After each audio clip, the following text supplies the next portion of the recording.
रेलमगरा उपखंड क्षेत्र में दरीबा में संचालित हिंदुस्तान जिंक राजपुरा दरीबा माइंस के टेलिंग डैम से पानी दूषित होने की शिकायत पर प्रशासन हरकत में आ गया। कोटड़ी निवासी भक्तिलाल प्रजापत द्वारा हाईकोर्ट में दायर याचिका पर हाईकोर्ट के निर्देशानुसार 4 जून को खनन और कृषि विभाग की संयुक्त टीम ने एसडीएम ब्रजेश गुप्ता के नेतृत्व में मौके का निरीक्षण किया। टीम ने क्षेत्र के कुओं, ट्यूबवेल और फुटिया तालाब के आसपास पानी की मिट्टी के नमूने लिए और बताया कि डैम बिना वैध स्वीकृति के बनाया गया है, जिससे 10 किलोमीटर क्षेत्र में जल स्रोत प्रभावित हो रहे हैं। हाईकोर्ट ने सख्त निर्देश देते हुए 10 दिन में रिपोर्ट पेश करने और प्रभावित ग्रामीणों को मुआवजा देने की प्रक्रिया शुरू करने को कहा है।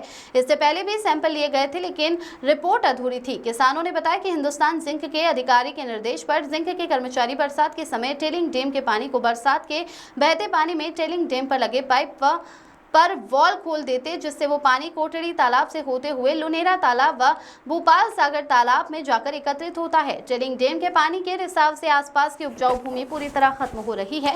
राजसमंद विधायक दीप्ति माहेश्वरी ने पूर्व में ग्रामीणों को विश्वास दिलाई थी कि जिंक से हो रही समस्याओं से आपको न्याय दिलाने की बात कही, लेकिन विधायक द्वारा कुछ दिन इन बातों को चर्चा में रखा गया। फिर इसके बाद समय निकलता गया, किसानों की समस्या जस की तस बनी रही और हिंदुस्तान जिंक के हौसले बुलंद होते गए और साथ ही टेलिंग डैम की ऊंचाई भी बढ़ती गई। देख लो रास्ता कई वेवी को नहीं, और वो केस चला रहा तो हमारा किसान भाई के हित में है, तो बहुत अच्छी बात है। और टेलिंग डैम से का पानी नहीं होता तो हम कब आपसे कंप्लेन करते। ये समस्या आपकी कितने समय से बनी हुई? ये तो ज़्यादातर तो समस्या 20 साल से ज़्यादा प्रॉब्लम हो रहा है।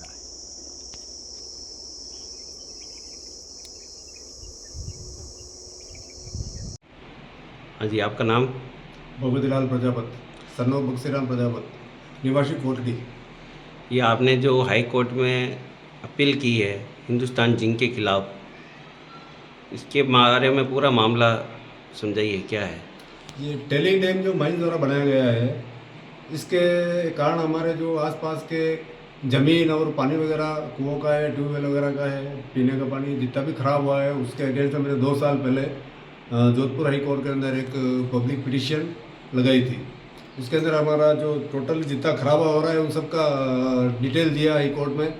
और पानी के जो सैंपल थे के वाले कृषि विज्ञान के अंदर राजसमंद वाले सैंपल थे वो भी थे, और अदर स्टेट के सैंपल भी हमने निकलवाए थे, उदयपुर से भी निकलवाए थे, राजस्थान स्टेट के सबके 2-3 स्टेट के तो पानी के सैंपल दिए, मिट्टी के सैंपल दिए।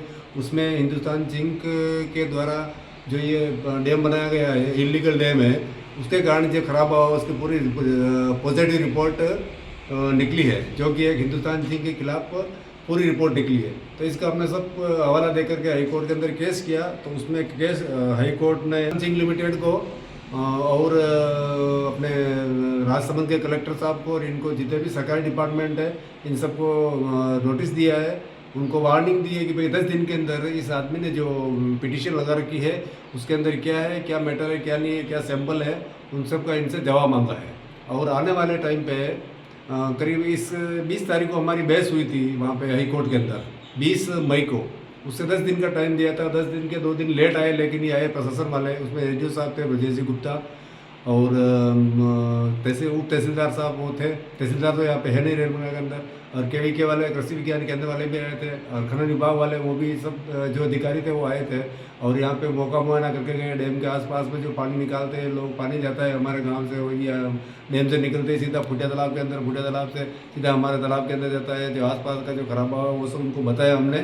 तो उन्होंने हमारे को आश्वस्त किया कि भाई 2 या 3 दिन के अंदर के वाले और ये खनन विभाग वाले आएंगे, जो आपके नमूने हैं वो सभी हम लेकर के हाई कोर्ट के अंदर जवाब पेश कर देंगे। अब देखते हैं कि ये कितने दिन में होता है या नहीं होता है।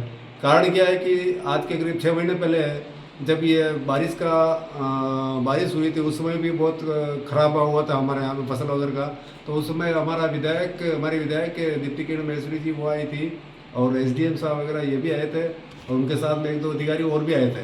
तो उन्होंने भी यही वादा किया था कि 10 दिन के अंदर कमेटी बनाएंगे हम, और कमेटी बनाने के बाद में उसमें जो कमेटी होगी उसमें हम आपको भी गांव के किसान लोगों को भी साथ में लेंगे। लेकिन उसके ऊपर कोई अमल हुआ नहीं। और उसके बाद 2-3 बार मेरी दीप्ति मैसेज से बात हुई थी, वो बोले कि नहीं हम कर रहे हैं। तो एक बार तो बोला कि कलेक्टर चेंज हो गए हैं, वो कोई लेडीज़ कलेक्टर आई थी, वो वापस महीना 1.5 महीना रही, या जो भी टाइम रही थी वो चली गई। वापस दूसरे कलेक्टर साहब आए, उनमें भी कलेक्टर साहब के पास भी हम गए थे, वहाँ पर भी हम एप्लीकेशन दे के आए थे कि कलेक्टर साहब हमारे ये प्रॉब्लम है वहाँ पे, इस माइंस की वजह से हम लोग जहर खा रहे हैं और जहर ही पी रहे हैं। तो कलेक्टर साहब ने आश्वस्त किया कि भाई हमने ले लिया आपकी एप्लीकेशन और आपकी हम कमेटी बना रहे हैं। वो कमेटी भी अभी तक आई नहीं है, लेकिन अब जाकर के जब ये हाई कोर्ट के अंदर बहस हुई, माइंस के वकील वगैरह जो भी ये थे वहाँ उपस्थित हुए, सरकारी डिपार्टमेंट वाले, उन सबको जब इन्होंने हाई कोर्ट के जज साहब ने वार्न किया तब जाके ये लोग आए हैं। अब आगे ये क्या करते हैं क्या नहीं है वो हाई कोर्ट के अंदर जवाब पेश करेगा तब मालूम पड़ेगा।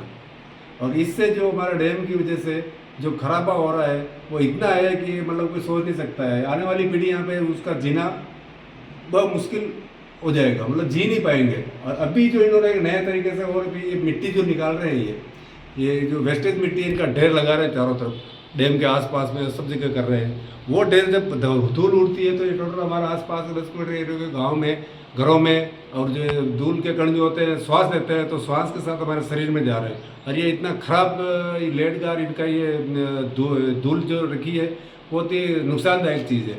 और बारिश अगर आज भी बारिश हो जाए तो ये टोटल पानी हमारे आसपास के एरिया में जाएगा, तालाबों में, खेतों में, कुओं में, और वो नीचे जा कर के वापस वही प्रॉब्लम हमारे जो पहले प्रॉब्लम थे इसकी 3 गुनी 4 गुनी प्रॉब्लम हो जाएगी। ये है मैटर पूरा।